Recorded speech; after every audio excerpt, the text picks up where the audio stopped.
The second annual slate of Penn State Sports Night mock drafts is finally here. I'm Anna Middleton, and alongside me is David Green and Evan Lasek. Tonight we are going to see who they have going in their first rounds of the NFL Draft. David, take it away. All right, so in the first round, Anna, I actually have Josh Allen going to the New York Giants. I feel like their defense really needs that boost. So Josh Allen coming from Kentucky, playing the outside linebacker position should really help them out. Not only their defensive line, but also just in between the secondary as well. And then I also have Paris Campbell going to the Washington Redskins. He should definitely help with their receiving. You have Jordan Reed, he's not getting any younger, and they absolutely need some help at that wide receiver position. All right. So I also have Cody Ford, another NFC East team, going to the Eagles. They obviously need a lot of help on their offensive line. Jason Peters, I believe, is only playing one more season, so he needs to be replaced at some point. Why not now rather than later?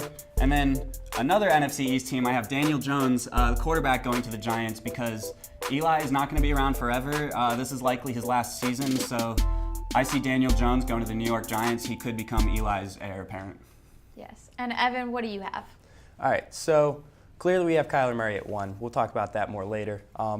Devin White, he's the consensus best linebacker in the draft, and they need a replacement for Kawan Alexander, and they need a defensive captain.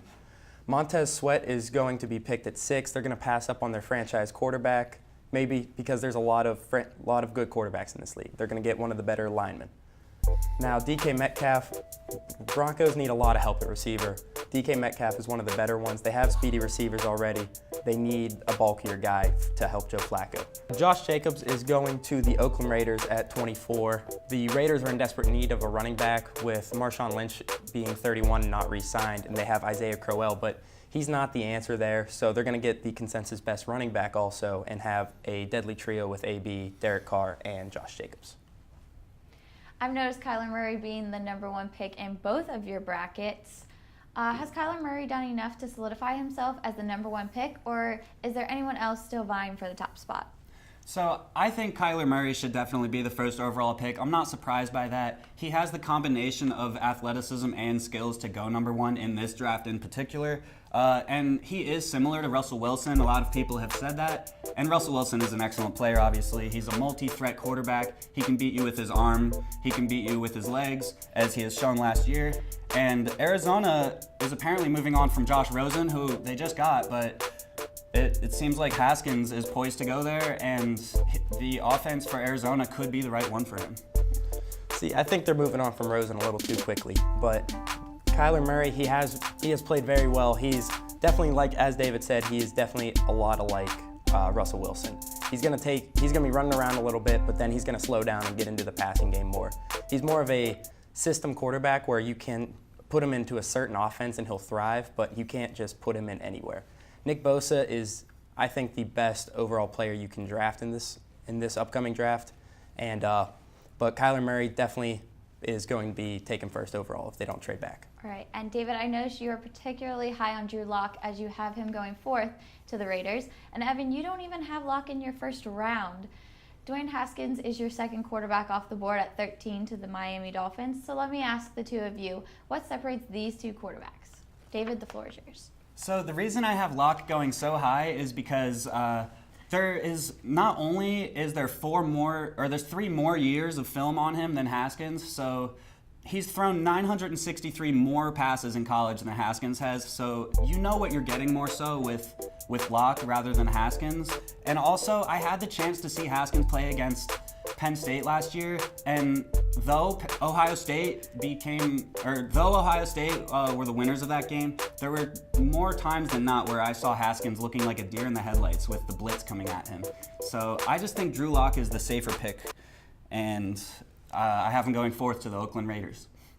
See, I think Haskins has a higher ceiling than Drew Lock, but that's just because he's younger. He's still going to need to sit behind he's not going to be able to start right away. Like Drew Lock may be able to be on a team and start right away. Kyler Murray, he's going to start right away. Haskins is going to want to sit behind and learn from a veteran quarterback like Eli Manning or Ryan Fitzpatrick and take over for him if he goes to the Dolphins or the Giants. but I think Haskins has less mobility, but he has a stronger arm than Locke. And he has a lot higher ceiling than Locke, and he just throwing on the run is a problem for him. But with more time and experience, he'll get better, and I think he'll have a better career. Now on to the Patriots. With Rob Gronkowski playing days behind him, the New England Patriots are still in dire need of replacing his production after coming up short in free agency. Who should the Super Bowl champs be targeting in the draft to complement? So I think that Hakeem Butler out of Iowa State is the perfect pick for the last pick in the first round of the draft for the Patriots. He's a 6'5", 230-pound deep threat of a wide receiver who can help replace the presence of not only Rob Gronkowski in there, but also Josh Gordon, who the Patriots lost last year as well. So I see him as the perfect pick for the Patriots. I see them taking Irv Smith Jr., a tight end out of Alabama. He's only 6'2", so he lacks the size of a tight end. Like Gronk was 6'6", but he ran a 4.6 at the combine. So he's got speed, and he's going to be a mismatch for safeties or linebackers. So Hawkinson and Fant, the two top tight ends, they're going to be gone already, so they're going to reach on Irv Smith Jr. a little bit, but they reached on Sony Michel last year, and it worked out for him. All right, and that's all she wrote. Thanks for tuning in to our first edition of Penn State Sports Night NFL Mock Draft. We'll have to wait until April 25th to see how many selections David and Evan get right. Make sure to tune in next week for Mock Draft 2.0 with Kelly Warner, DJ Bauer, and Andrew Destin. For David Green and Evan Lasek, I'm Anna Middleton. Thanks for watching.